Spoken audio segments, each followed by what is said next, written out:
Welcome to the Food Junkies Food Addiction Summit. Here we aim to provide you with the experience, strength, and hope of professionals actively working on the front lines in the field of food addiction. The purpose of this summit is to educate you and increase overall awareness about food addiction as a disease with abstinence as the solution. Every day for the month of October, we are sharing one inspiring speaker or highlighted food preparation video from the incredible Tony Vassallo of Moda Nutrition Inc. and the Real Food Revival Movement. We have 4 weeks of interviews with the leaders in the field of food addiction, clinicians who are working on the front lines, registered dietitians and nutritionists that are working toward bridging the eating disorder and food addiction camps, and people just like you and me. Here we talk about all things food addiction recovery. Most importantly, how to thrive rather than just survive. So stay positive, make a change for yourself, tell others about your change, and hopefully the message will spread. And as Vera always says, the power is ours. Okay, welcome to the Food Junkies Summit. My name is Dr. Vera Tarman, and I am your co-host today along with Theresa Kennedy. October is the month where we face sugar cravings head on, starting with Halloween and ending with New Year's Eve. Every day in this time period is a challenge for many. So we want to speak to the experience of people who have worked in the field, and in this particular week to our pioneers. Today, we are speaking to Theresa Wright. Theresa is another pioneer in the early days of food addiction. As dietitian and nutritionist, she is founder of Renaissance Nutritional Center, where she has provided care for those suffering from self-destructive eating patterns for the last 25 years. Of special note, Theresa was instrumental in the writing of the Overeaters Anonymous food guide that is still used today called Dignity of Choice. Theresa also wrote a chapter in the 2012 landmark book by Brunel and Gold, Food and Addiction, a Comprehensive Handbook, and her chapter is called From the Front Lines of Food Addiction. So from the front lines, hello, Theresa. Hello.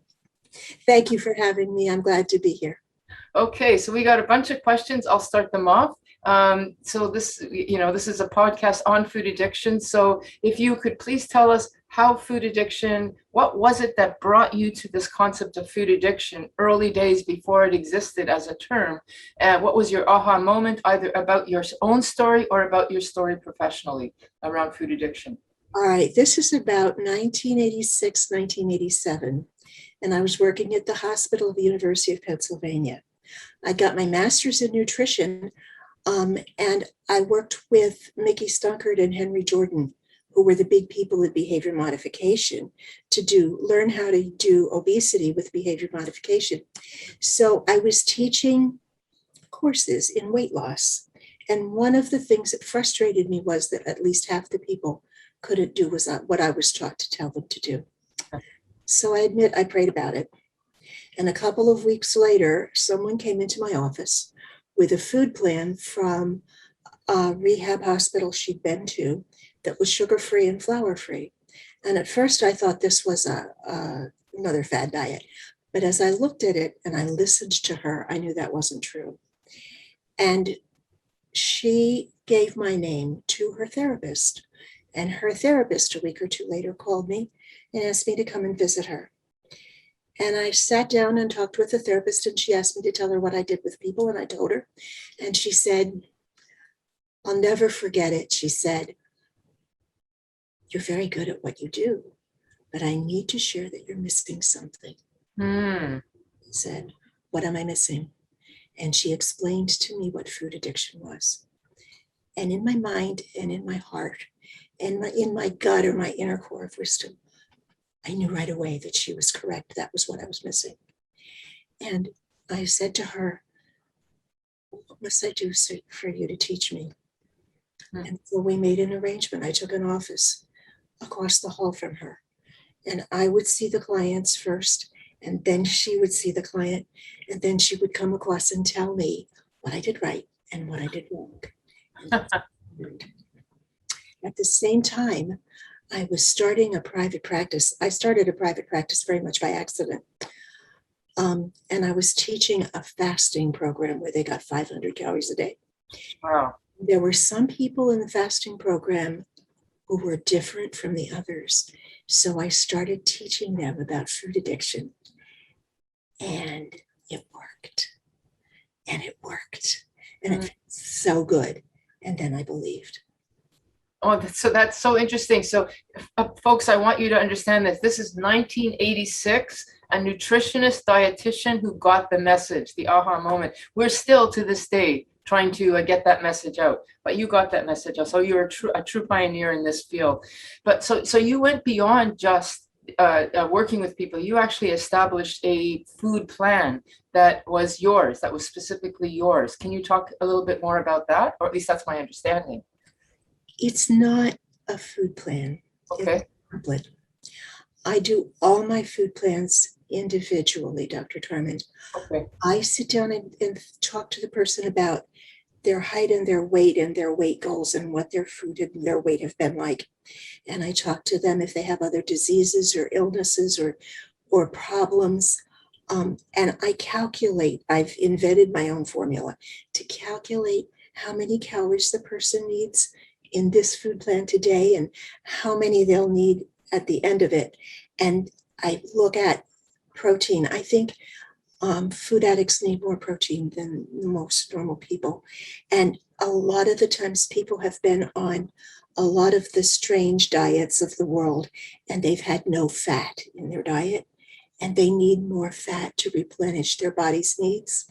And I look at the other nutrients that they need and I try to work them all together in a something that fits the person's lifestyle, something that pleases her so that she's hungry right before a meal and satisfied when she's done, and it fits and it works for the person, and it's all individual.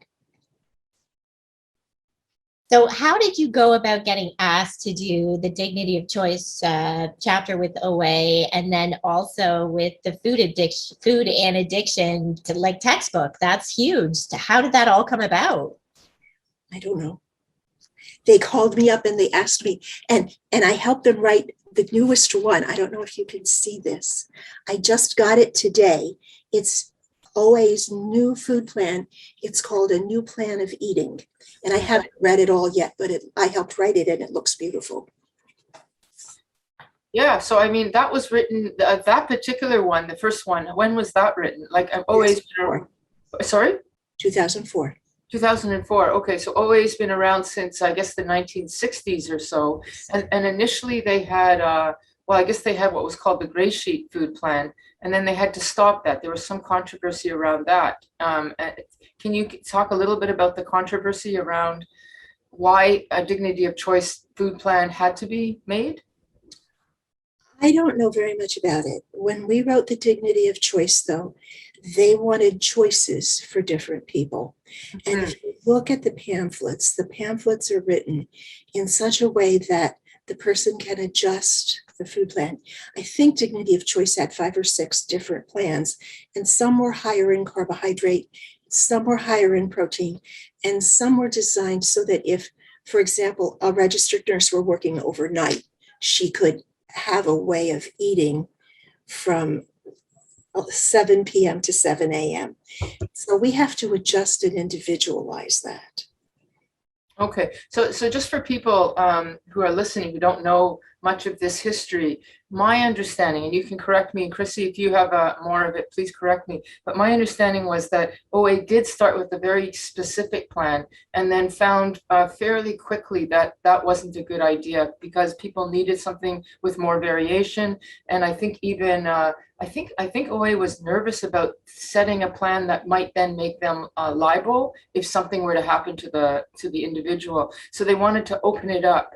But the initial plan was what was called a gray sheet because it was written on a gray sheet. And then when they decided to open it up, I think the 12-step program, Food Addicts and Anonymous, came up with a specific plan. Gray sheet stayed with theirs, and then OA followed this Dignity of Choice, which you're saying was another 4, 5, or 6 plans according to your One of us we deliberately wrote to make very much like gray sheet. We adjusted it so that it meets all the nutrient requirements, but it was very close to gray sheet. Yeah, except that it was also very much between you and sponsor. Like, I don't think OA, there's an expectation that you weigh and measure your foods. Whereas with FA and with Gray Sheet, that's a given. You have to weigh and measure your food. I think food ought to be weighed and measured. Ah, I mean, when you buy a piece of fish at the grocery store, they yes. weighed it. If you buy a blouse at Old Navy, they've measured it. I don't think we buy anything in the world today without weighing and measuring. But I do 4 lunches a week. I make them all up on Sunday night, and I weigh and measure them. I'm not a food addict, but if I don't get enough nutrients in that lunch, I'm going to be hungry all afternoon. So I want to get the right amount into the person. And a lot of the times people find themselves eating much more than they think they ought to because they've been restricting for so long that they need to eat more. And if you don't eat any fat, the body believes it's going to starve and Yeah. it'll stop losing weight. So a lot of times adding the fat is scary for people. And the other thing is that the amount of protein versus the amount of carbohydrate and fat you use, I calculate that specifically for each person. So if they're not weighing and measuring, they're not going to get the food the way they're supposed to. Right. Yeah. Okay. So one thing you said that actually I thought was really interesting, I want to pursue, is you said that you're not a food addict. So that means that the work that you do is not just for food addicts. It's for, I mean, you use the term self-destructive eating, which can include things other than the food addict, correct? Mm-hmm. So how do you determine who's a food addict and who's not? Like what's you must see a difference, because I mean, I identify as a food addict, and as far as I'm concerned, everybody is. They just don't know it yet. I'll just be honest about that. Well, But that's maybe not they haven't eaten enough of the man-made and right. edible food-like objects to get themselves to being food addicts. Exactly. Can you elaborate on that a bit? Like what your distinction is and how you make that distinction? I started with, it was again 1989 now, so things have changed. But I started with the criteria that they were using for Alcoholics Anonymous. And I took out the word alcohol and put in a word related to food or beverage. And I would ask the client these questions. And when the client tells me, I got a traffic ticket because I went through a stop sign, I was eating pizza in the car, I didn't see the stop sign or the policeman that was driving behind me. And when they tell me that they had to get up in the middle of the night because they were so desperate. And when my client tells me that she went to the bottom of the ice, it was snowing and I couldn't go out and get more food. So I cut out the bottom of the ice cream container and ate the ice cream from the bottom so my family wouldn't see it. And then I could go out and get more food then. I promised myself I wouldn't do this. And here I am, I ate the whole bag of Oreos. I mean, when I take all of those symptoms, tolerance, craving, withdrawal, denial, all of those symptoms of alcoholism in my little office fit this person, I call it food addiction. Yeah, no, there's obviously some clear issues absolutely there that are specifically related to addiction-like behavior. And I can't stop, and I can't, it has to be, and Yeah. So in this series, we are asking dietitians, nutritionists, just some specific questions on food plans. And we've had a bit of controversy on fiber. So can you talk about what are your thoughts on fiber? I haven't heard a controversy on fiber. Dietitians are trained very differently from some of the other medical professionals. Even in in his book Metabolic, Dr. Lustig talks about a dietitian who disagreed with him so strongly on the treatment for a diabetic, and she wanted them to eat as many carbohydrates as they want and just decrease their insulin. Well, that just makes the problem worse. There are two kinds of fiber. There's soluble fiber and there's insoluble fiber. Soluble fiber is fiber that absorbs water and goes through your GI tract and makes your stool larger and softer. Insoluble fiber is the fiber that's there after the body has digested the food. But what I was reading just this week is that insoluble fiber, it does have vitamins and minerals that we need in it, but it has the nutrients that some of the normal bacteria who live in your GI tract need to have. And if you don't feed the bacteria enough in your GI tract, then they go eat off the edges of the intestinal wall. We don't want them to do that, because then that leaves you with something called leaky gut, which means you can absorb things before they're fully digested. We don't want to do that.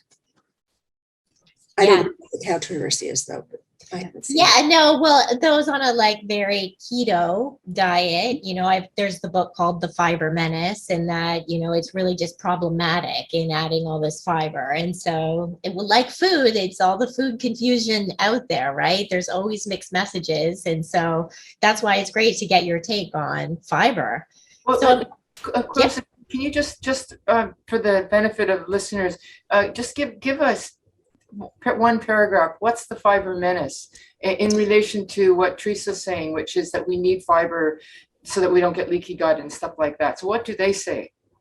And I probably wouldn't be the best person to speak on this. I don't know, but I've definitely heard that, fiber is not necessary. Even Dr. Ken Berry was talking about it, just making more intestinal issues and then being helpful. Pretty much. However, I come from the background as Theresa does, that this is what our gut bacteria need to survive. And I think a lot of people with all the processed food we've been consuming, haven't had the fiber in a long time. And we actually need that fiber to restore that gut flora. So when you start with fiber, when you have someone who hasn't eaten fiber for a long time, and you suggest they eat 12 or 14 ounces of raw vegetables, that's going to upset their stomach very badly.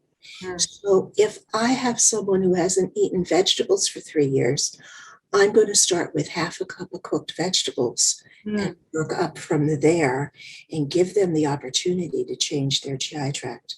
One of the things that we don't say enough is that recovery is a gentle process. If I go into AA, I am told that when people come into AA, they are expected to stop drinking alcohol, but they do drink other fluids. Then they are told that they are going to have to do this 12-step recovery program. And so the stopping of the alcohol, and there is a group of people in AA, I am told, although I'm not very familiar with it, that suggests that alcoholics, if they could, reduce their alcohol consumption slowly, quote unquote, so that the body can digest and absorb more realistically. And so I want my clients to put down the food first, and then I want them to work a recovery program, a 12-step recovery program, or another spiritual recovery program of their choice. But if you just follow the food plan and do nothing else, you're going to lose the food plan, and the whole thing is a waste. Yeah, actually, I was going to ask you about that. So when somebody comes into your office, I guess you're saying the food plan is first and foremost, but that's not what you're offering. You're offering more than that. Well, if someone comes into my office who's been binging on everything and anything for the last 3 years, I'm not in rehab. I can't hold her close to me. I might ask her to just start by drinking more water. I might ask her to drink 100 ounces of water a day for a week. And then I might ask her to eat every 3 to 5 hours while she's awake. And then I might ask her to eat some protein every time she eats, or whatever, to move it toward where we're going so that I get her through. Because Dr. Tarman, I haven't heard you talk about withdrawal. Mhm. I don't know if you you see withdrawal or hear withdrawal, but I did a seminar once with Terry Gorski, who was the man, Yes, everything about relapse and withdrawal. of drugs and alcohol, of everything. Yes. And I actually have a 30-day calendar Mm. of what the withdrawal symptoms are going to be on each day. A couple of Wow. my clients' husbands have posted them on the refrigerator Huh. that they could just check off. You're anxious, you're irritable. Oh, yes, today is day 19, you're furious. Great. And so when I label the withdrawal as withdrawal, it does two things. Number one, it convinces the client that this is real, what she said, that this is a physical disorder. This is my brain not working the way it's supposed to. It convinces her that this is real. Yeah. And the second thing is, it's very comforting. If I tell you that on day 19, you're going to want to kill people, that really helps you. Some people might survive because I told you that, And so if you know that day 17 to 21 are periods where people are going to be angry, and there's another period where I'm going to have brain fog, well, don't plan an important meeting when you're supposed to be having brain fog. And so I give them a level of control over their life as they walk through the withdrawal, and the withdrawal proves to them that something physical is going on. It's not that they're just hopeless and useless and have no willpower. It's that this is something physical. I'm a firm believer in withdrawal, and we hear about it a lot in the Sugar-Free September month. And when our Renaissance had a treatment program, we saw it visually all the time. So you've actually got a month-long template of what to expect. Is that online somewhere? Because people are asking me, how long does this last? I would love to be able to show them something like this. Oh, it lasts 6 months to a year, but I'll be happy to send you a copy. Okay, and do you mind if I post that? Because I'm serious. People are asked this one. It's probably the top question or second top question. I would like it if you would leave my name on it, but of course you may post it. Of course, we will leave your name. But so the top question is not how long is withdrawal, but what can I do to prevent withdrawal? And then, Drink more water. oh, okay. Do you Drink have more any other water. advice since we're on that subject? Do you have any other? Water is the trash truck of the body. Ah, And when you have all these leftover bits of Pringles and Fritos and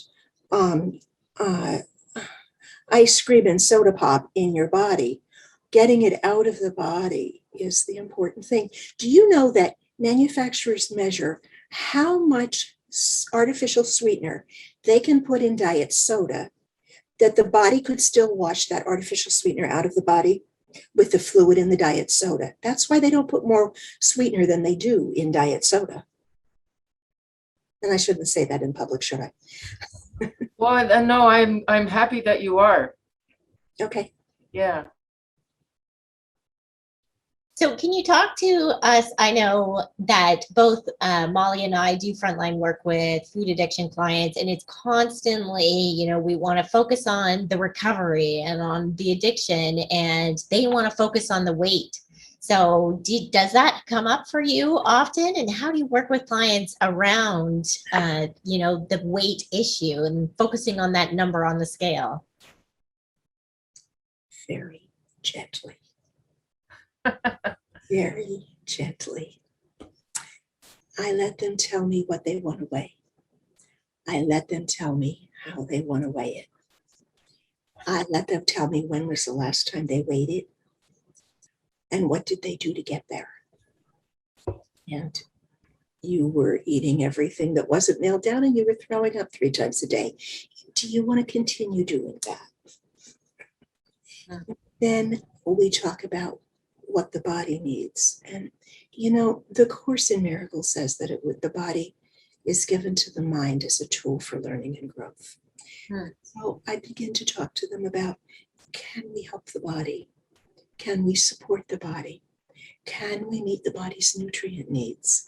And if we meet the body's nutrient needs, I will lower your calories enough that you will move towards a normal body weight.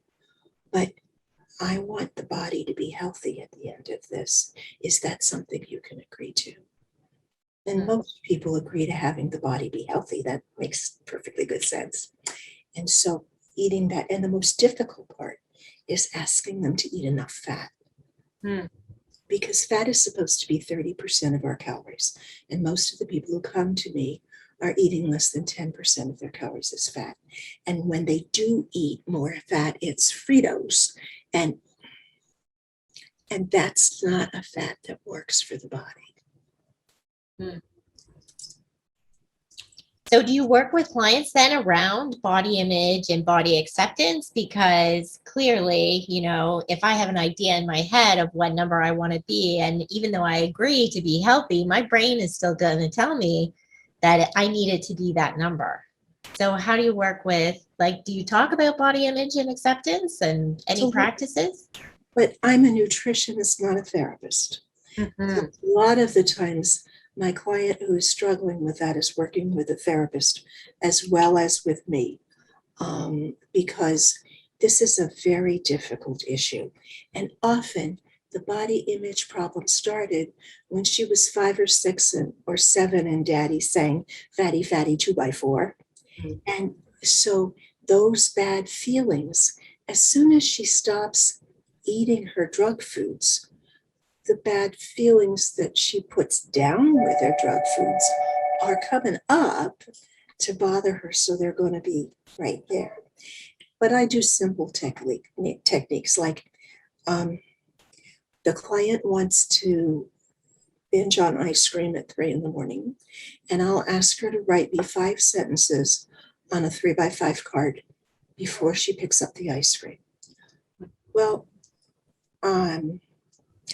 I had a client who had to rubber band the pencil and the 3x5 card to the ice cream container, but she didn't. On the first 2 nights, the first 3 sentences were, I hate you, Theresa. And then, I hate doing this. I want to eat ice cream because, and the answer came out. After she'd done that 5 or 6 times, she said to me, okay, now I know why I'm eating ice cream at 3 a.m. And she told me what it was, and it was an emotional issue from childhood abuse. And so we found her a therapist to go work on that. And as she works on that, the desire to eat became less. And she was able to journal more at 3 a.m. and take that to her therapist. And they were able to work through that issue. Okay. The part I don't do. So you are often working, you're providing the food plan, and you're often working in the context of a therapist on board or a 12-step program on board. Oh, yes, I'm not enough alone. Okay. Now, you mentioned night eating, and I get a lot of questions about that. Do you have any advice or pearls of wisdom to give around people who struggle with night eating? Well, my first question is, what happened during the day? Did they eat enough food during the day? Or is eating at night the only way they can get enough? And if they're not getting enough food during the day because they're feeling guilty or whatever, then they're going to be up at night. Is there a problem with a family member at night? Are the children waking up? Are you upset about something? And one of the things when Wayne Dyer says that he said, he's dead now, God bless him, but he said that whatever you say when you talk to yourself before you fall asleep, your subconscious mind marinates in that all night long. So one of the things I'm saying to them is, what are you thinking about before you fall asleep? And when you wake up at 3 o'clock in the morning, make me a list of what your subconscious mind is telling you. What are you worrying about at 3 in the morning? And do that for me before you go binge. Right. And a lot of the times, those feelings are there, and they're the ones that need to be honored and handled, Dr. Tarman. That's the real problem, is why they're eating. It's why it started.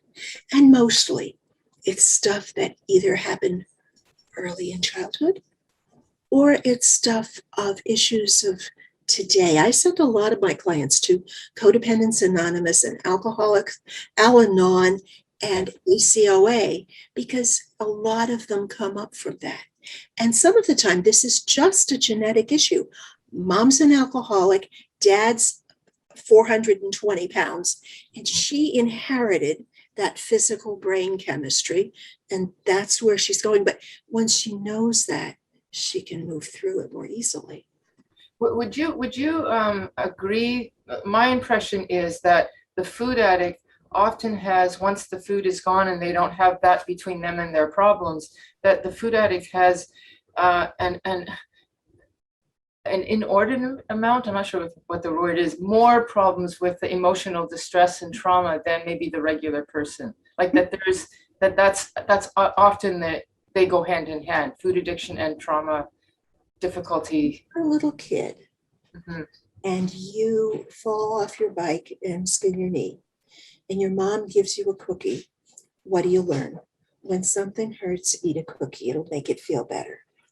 And when you're being sexually abused by your uncle, and after he sexually abuses you, he takes you for an ice cream cone, you learn that ice cream pushes down those bad feelings, and you learn to do that. Yes, absolutely.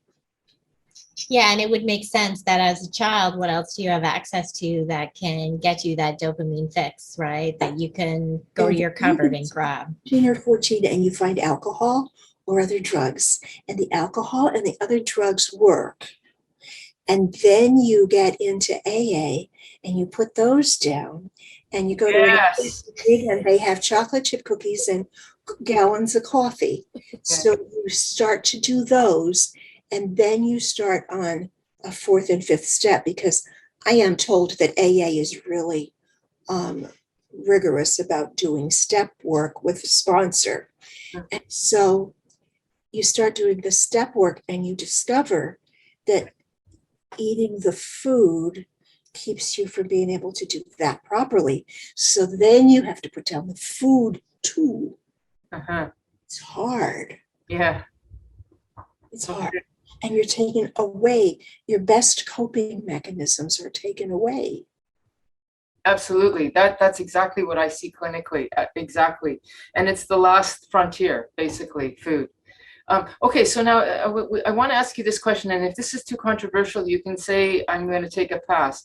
But there are, as you know, and you must know because you're working in the field of food, that there's many, like you called it, fads, many over the years, things have changed, low fat, high fat, whatever. What's your take on somebody who says, I want to be a vegan, and how can I work with my food addiction if I'm a vegan, plant-based person, or I'm a keto person? And like, how do you work with that? Do you have a specific, I don't know. I ask them why. Why? Well, if it's plant-based, it's often because of some kind of ethical concern. And if it's keto, it's, I don't know. It's the latest thing that many of their friends have lost weight and they want to go for it. Well, if this is the normal, the thing I'm going to go next to is this person a food addict? And Well, yeah. I'm going to say, here are the advantages and disadvantages of that. And here are the difficulties. And let me show you how to meet your body's nutrient needs and eat in a healthy way. Can you, Theresa, in your food plan, meet somebody's nutritional needs with a vegan food plan or with a keto food plan? Like, are you prepared to do that? Do you have that? Not easily. Okay. It's not going to be something the person is going to like. Ah. And it's not going to be something the person's going to feel comfortable with. But if they feel that strongly about it, sure. But see, some of the problem is that a lot of the vegan foods are processed with. Yes. I had a client last week Yes. who's been eating this plant-based sausage for 2-3 years, and I've known about it. That's fine. But he said, I started binging on the plant-based sausage, and I'm putting cream cheese between 2 pieces of plant-based sausage and eating 6 of those sausages before I go to bed. What's wrong with me? And this is a man who's been working with me for 15 years. I hadn't seen him for a couple of years, and he calls me up and says, I'm having a problem. This is the problem. So we go on the web and we look at the ingredients on the plant-based sausage. And lo and behold, they've started putting sugar in his plant-based sausage. And it's what's triggering him. And we both knew that sugar is the thing for him. So he just had to change to another sugar-free sausage. Most of the vegan proteins that are processed have a lot of sugar in them and a lot of other gunk in them. A polysaccharide that comes from a plant that grows in a pond in upstate Pennsylvania. Now, do you want to tell me, do I want a polysaccharide that comes from a plant that grows in a pond? I mean, really. So I'm going to look at all of those pieces. Yeah, that reminds me of that konjac noodle thing that some people are really crazy about. It's some kind of seaweed-based product that is by Wright's low carb that looks like noodles. It smells like seaweed, but it looks like noodles. And the way that you're describing this thing from the pond, I mean, I think about that too. That it's processed, and that's the key piece. Is that it's processed. Yeah. I tell my clients, if you go, before you buy anything from the grocery store, turn around and read the ingredient label. If you don't understand what's on the ingredient label, it's not real food. Don't buy it. Mm-hmm. Yeah. Okay.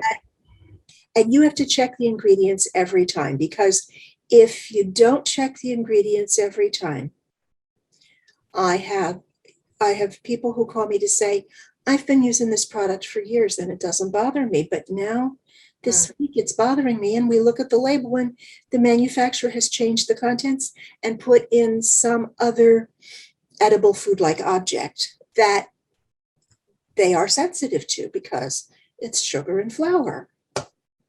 Yeah. Tapioca starch, cornstarch, potato starch. Those are all simple carbohydrates that people who are sensitive to sugar can't use. Right. Now, what about volume eating? What's your take on that? Somebody who eats well, like eats good food, but too much of it. Mm-hmm. Well, what's going on there? Is there a hormone that comes from their stomach and says it's named? One is named leptin and one is named ghrelin. One tells you you've had enough and one tells you I want more. And what is it about the volume? Did you not get enough food to eat when you were a little girl or a little boy? Did you have periods where there wasn't food in the house? Is this a fear thing? And that would be the most common. I want to have enough. Or have they been on 30 diets where they were ravenous for months and then they stop following the diet and they say, the hell with it, I'm going to eat until I'm satisfied. And their hormones get flipped off in the wrong direction. I really need to write a book about neurotransmitters in the brain, because I think what's the newest piece, finally there's some research out on nutritional psychiatry. And I think after all of this bad food eating, it shifts the neurotransmitters in the brain and it shifts the hormones in the body and it changes the way the brain and the body work. And so we have to look at that and kind of intuit, because there are no tests. but kind of intuit how this might be happening and what can we do about it. So I'm wondering, in your years of experience, in the clients that you see do well, do you notice, is there one specific characteristic or strength that they have that makes them successful in this food addiction recovery journey? Well, I have one client who says, if you pay attention to the scale in the kitchen, you won't have to worry about the scale in the bathroom. That's a start. But the other thing is spirituality and support. We have to get in touch with our own inner core of wisdom and with whatever kind of power of the universe works for us. We have to look at, who am I and who do I want to become and what kind of person do I want to be? And we have to have other people who believe in us and support us. And we have to be careful about, we hire people. I have an article I give to clients called Trusted Advisors. And I talk about the fact that I had an accountant that I trusted from 1987 till he died in 2006. And after that, the next accountant didn't do my taxes right. And when the IRS came after me, I made him pay the bill, and then I went to another accountant. And the next accountant I worked with nicely for a year. But when I called him with a problem, he said to me, now tell me again, honey, what kind of business do you run? And I'm out of there. I want people I can trust in my life. I want people I can say the negative, scary thing to. And my clients need that support. They need other people that they can feel good around. They need somebody they can call in the middle of Thanksgiving dinner at their mother-in-law's to tell them what mother-in-law has on the table and how dear old Aunt Tilly says, but I made this pie especially for you. I know you love it. And they have to learn how to handle those situations, but they also have to have other people who stand behind them. So yeah, spirituality, a good food plan, meetings or support of some kind, those are really important things. I think we're all on the same page with that. In fact, all three of those pieces, the food plan, the support, that's exactly where we are with that. Absolutely. Then we have to have a process of recovery going on. Yeah. Dealing with that shit from childhood. We have to be dealing with the dear old Aunt Tillys of the world, and we have to be becoming the people we want to be. Exactly. Love it. So given such an obviously good message, have you had any pushback against this? Because you are coming from a clinical group that doesn't seem to like this message, that the dietitian and nutritional industry is all about moderation, and it's not about what you're saying here. So how do you deal with it? It did me the biggest favor in the world when he wrote in the book about the dietitian who fought tooth and nail with him to do the wrong thing for her patients. I've had dietitians take me out to lunch and tell me that I'm doing the wrong thing.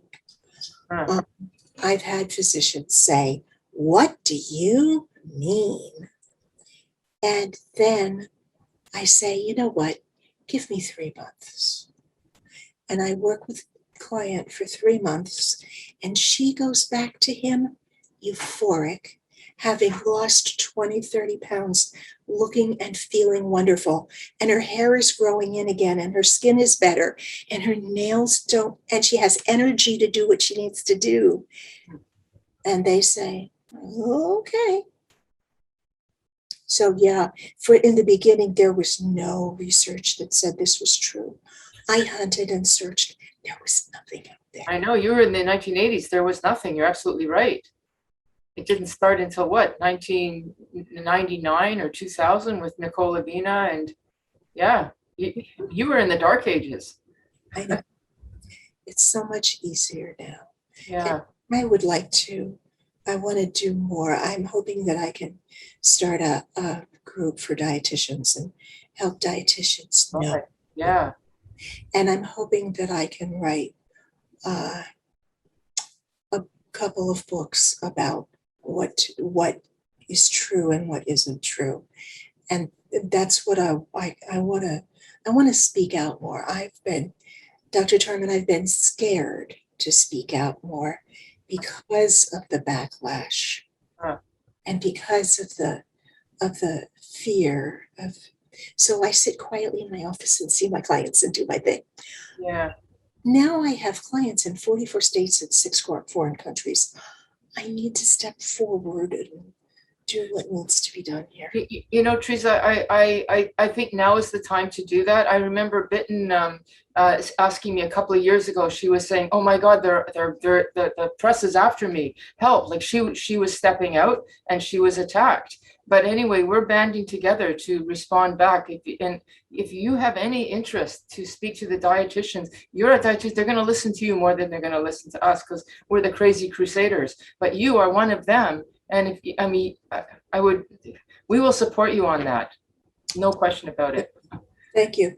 I would like to be part of the group that steps out. Yeah, please do. Go ahead, Chrissy. Yeah, so can you tell, like, since starting in this field, we're talking kind of about the progression. What have you seen change? Like, do you have more colleagues that you know are doing the same thing and you sometimes collaborate with? You can't see it, but she is shaking her head. Oh, they can see. We're on video. Oh, yes. Oh, this is where we go. You look great, Theresa. I look what? You look great. Yeah. Oh, thank you. Yeah, I have found a couple. I found a dietitian in Kentucky. I found one in Spain. And there's one who just contacted me who'd been to the INFACT training. And so if I could begin a Zoom group or something like that, I'm thinking about that. But right now, I did the wrong thing, Dr. Tarman, and you don't have to record this. I did the wrong thing. I asked God to change my life because I was unhappy with things. I was unhappy with certain specific things in my life. 2 weeks after that, my secretary decided she's moving to Florida.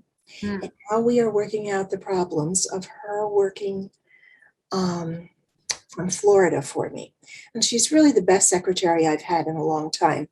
And I want to keep her. But her phone, when Comcast installed her phone, somehow the phone said she was calling from Australia. So none of my clients would answer the telephone.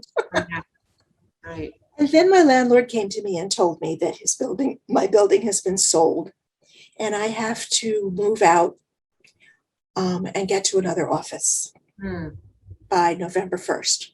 And so after a lot of prayer, worry, and struggle, I've taken an office in about a mile from the office where I'm at.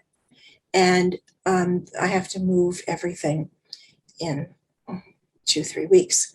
And it means I'm going through all my materials from the last 16 years while I was in that office. So that's going to be a traumatic event for me. And then I want to start doing this. Yes. To get the office moved and set up.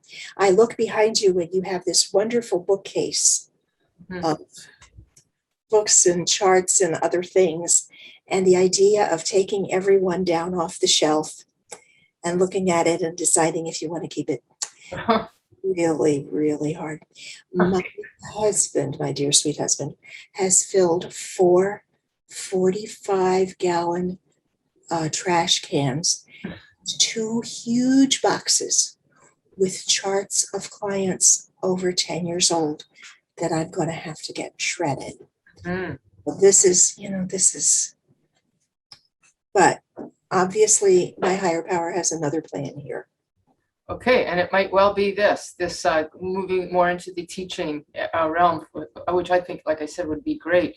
But what is your hope for food addiction over time? So how it's changed and what are you, what's on your bucket list that you would like to see happen for food addiction?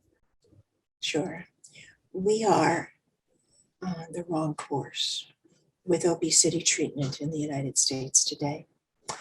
If you went to your doctor with an ear infection and he gave you a decongestant and a pain reliever, you'd feel better. But if he didn't give you an antibiotic, the ear infection would keep coming back. What we're doing with obesity and weight management is we're treating the symptom, the obesity, but we're not looking at the problem. And that's horrible. And it leaves these poor people in a terrible position. And so I would like to see a few changes in the way we treat obesity. I would like people to know that it's not about willpower. It's about the refined and processed and man-made foods. And 75 to 85% of the food in the average grocery store in the United States is refined, processed, or man-made. And that provides a great deal of money for the people who are refining it, processing it, and making it. But it doesn't help because the body can't metabolize that food in the same way that it can metabolize real food. So the nutrients aren't available to the body, and the body continues to be over hungry because the body wants more, because the body wants the nutrients it needs, and it's not getting them from our food. So I wish that we would go back to more whole foods and more real foods and foods the way God and Mother Nature planned them. Now, speaking to that, you wrote a book that was called Delicious Recovery. Am I right about that? I wrote 3 cookbooks. They're all Delicious Recovery. Yeah. And what I've done in them is I've put in, each of them have, 25 or 35 recipes. And then I put how to count that recipe as part of your food plan at the bottom of the page. And I put another one called the abstinence pendulum, which means that, you know how we swing from starving to binging and starving to binging. Yes. What do you have to do with that? And how do you get to that place in the middle? And then there's the food plan book. And then I'm going to try to write a couple more. Yes. I was just thinking that would be probably something that you're hoping to do as well, is to continue to write. Mm-hmm. And cookbooks with that in mind are few and far between. And Chrissy, I'm assuming we're going to put that information in our notes because, again, people are often asked about stuff like that. Yeah, they're available on the website. Yeah, we'll make sure we link all that in the show notes when your episode airs in the Facebook group.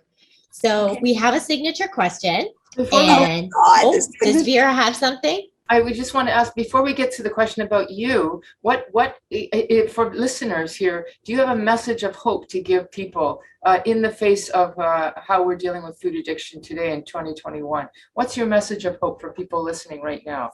It's not your fault. Okay. You're not fat, you're not stupid, and you're not ugly. It's not that you don't have no willpower. This is a physical, genetically inherited disease.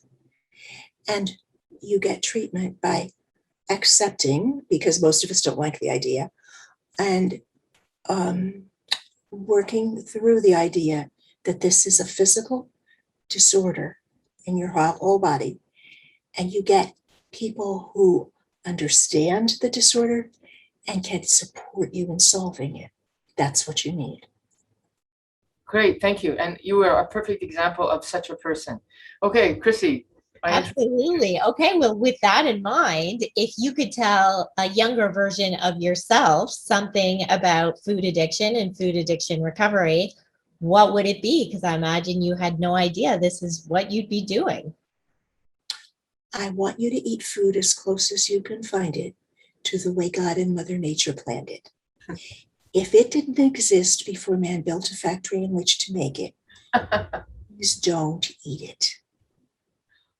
And again, you are not hopeless. You are not worthless. You are not deformed in some way. You are having a physical disorder. In groups, I often say to people, why are you wearing glasses? And they'll tell me why they wear glasses. And I say, will you go drive your car without glasses? Well, no. Mm. And they say, your eyeballs are shaped differently from other people's. That's neither right or wrong or good or bad, but you have to deal with it by wearing the glasses or the contacts. Okay, great. Thank you. So Theresa, thank you so much for sharing your wisdom. Theresa Wright is one of the true pioneers in the field of food addiction, like you said, since the 1960s, when there were rare birds like that around, and you're still working strong. I'm really glad to hear that you're thinking of moving into the teaching venue because we need that. Thank you so much for spending time with us today. Oh, you're welcome. Thank you so much for having me. Thanks for joining us today on the Food Junkies Food Addiction Summit. If you would like to hear more, tune in every Friday to the Food Junkies podcast, available on iTunes, Stitcher, Spotify, Audible, and anywhere else you listen to your favorite podcast. Subscribe so you'll never miss a show. Don't forget to pick up a copy of Dr. Tarman's book, Food Junkies, which is available on Amazon. If you have any additional questions, both Molly and Clarissa are food addiction professionals and work one-on-one with clients. Their websites and email addresses are available at foodjunkiespodcast.com. As Vera always says, the power is ours.